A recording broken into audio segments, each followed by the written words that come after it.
In Richmond Hill, a group of veterans is finding healing in an unlikely place, a horse stable. WJCL 22 News' Lydia Blackstone takes us to the Equine Valor Project, where the mission isn't just to rescue horses, but the people who ride them. For some veterans, the hardest part comes after the war, when the stillness sets in. One of the challenges is you get so used to a certain level of chaos and speed of like everything happening, and then all of a sudden it goes, and then that's honestly where a lot of guys start to struggle. You know, and it's not that a horse is going to fix all that stuff, right? Sure, not going to hurt. Rescuing veterans struggling with PTSD through horse therapy is the work of the Equine Valor Project in Richmond Hill. And it's a rescue operation, not just for the horses there, but also those that ride them. You just can't be used anymore, so you're cast aside.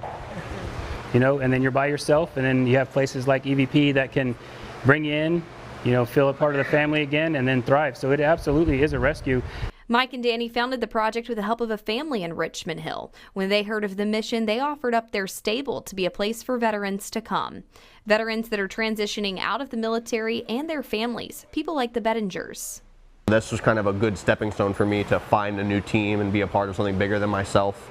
But also helped me deal with, you know, my anxiety and the things I was going with through my transition. And many involved weren't horse people before, but found a deep sense of understanding from the Gentle Giants. They've either been a little kind of standoffish at first, and then they spend some time with the horses and they fall in love, or they've got horse experience and they come out and they've been teaching us stuff as we go. And one of those veterans who served in Army Special Operations, the weight of those missions were very heavy. Anytime you see something on the news that talks about us not being in conflict, that's probably wrong.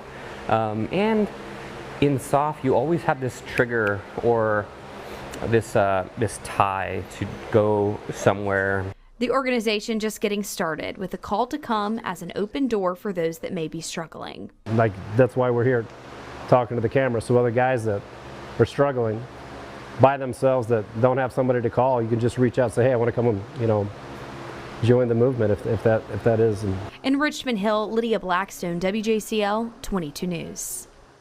And what a wonderful movement it is. If you know an active duty soldier or veteran who deserves special recognition, let us know.